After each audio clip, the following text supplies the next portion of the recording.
What is going on, guys? Today is March 25th, 2026, and today I'm going to be going over my trade recap, the two trades that I did take today, and overall price action, what my bias was, and all of that stuff. So let's go ahead and get straight into it. Today, I will show you my P&L first, here, and I'm going to show you guys where I went wrong. Here's my P&L. I will go ahead and tell you guys. So I added one more account. So I have 5 accounts now. It's a new eval. And then I have my Alpha Futures account. I did end up sizing up on this, so I put the multiplier as 2, and just to size up on this one. In my first trade, I did take a loss, and I'm going to explain to you guys how and what happened. Pretty stupid, to be honest with you. So yeah, but this trade that I did take was really, really good. Just unfortunate things happen, and so let's go ahead and get into this. So going into the day, overall, I was bearish. Why was I bearish?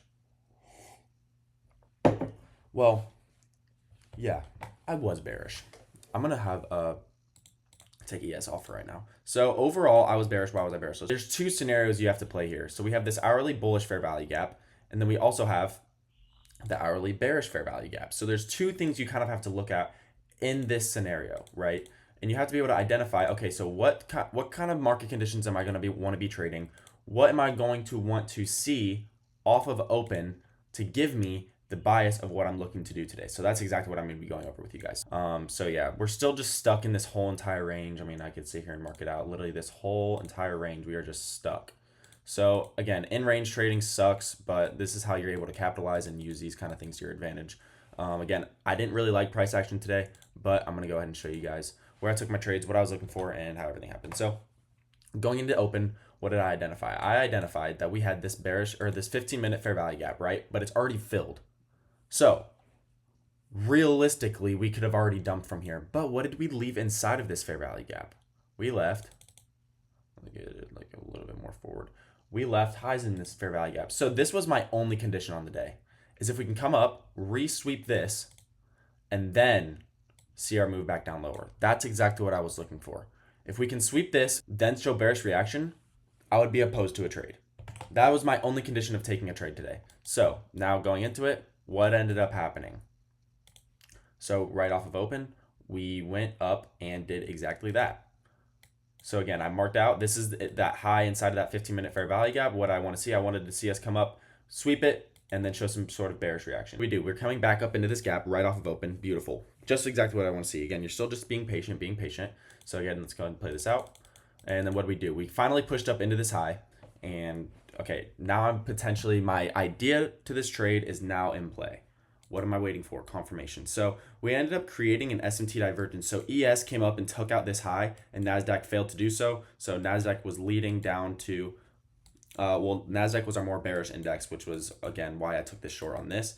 And again, let's go ahead and play this out. So where did I take this trade? So for one, we have this inverse fair value gap. We inversed it on the 1 minute, and we also inversed this 30-second. So in my mind, I'm like, okay, you know what? Like, I like this trade. I like the way we're displacing. We have this SMT we're delivering off of. I'm going to take this short. So what did I do?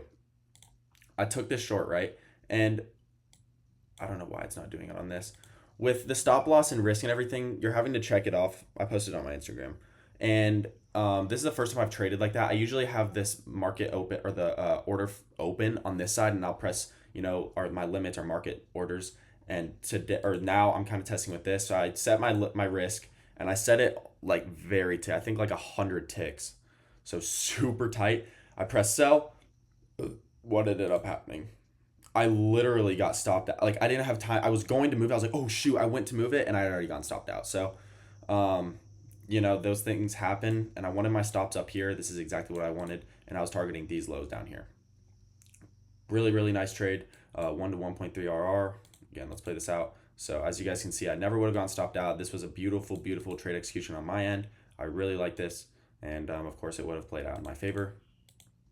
So again, this is where I took my first loss. I took this loss from, entering the trade, and I guess you could say a mistake on my end. I should have checked my risk and all of that stuff, because when I entered, my risk was set, unfortunately, right here with, I think, 100, 150 ticks, something like that. So super, super tight, and stopped me out. And I was sized up very heavy on this trade.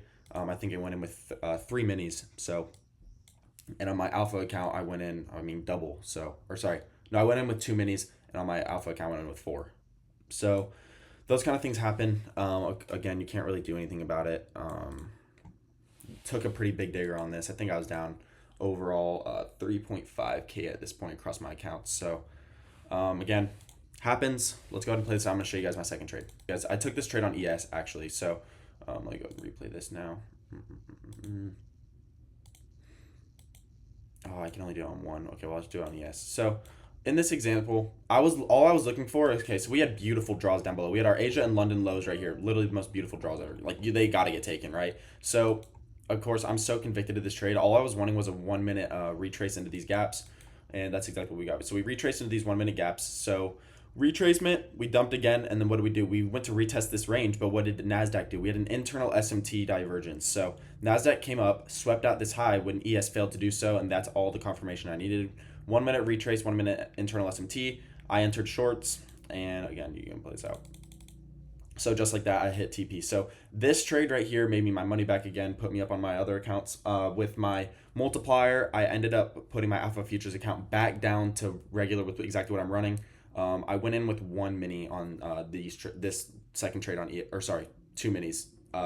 ES is not as strong as NASDAQ, so again, you kind of have to size up on ES if you're going to trade ES, and that's exactly what I did. So I went in with 2 again, and then so I did on my Alpha account. I did not have the multiplier, so that's where my other accounts, I was able to make my capital back. When my Alpha, I am down on that account today, just because I took the multiplier off. So yeah, those are my 2 trades today. Really, really good, execution on my end. Unfortunately, these things happen.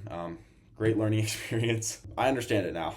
Great learning experience. So yeah, W on the day. I'm gonna be able to take this. Again, I didn't like price action, so I'm gonna go ahead and talk about that really quick. When we're inside of a range like this, I don't like trading personally. I think a lot of people don't really like trading this.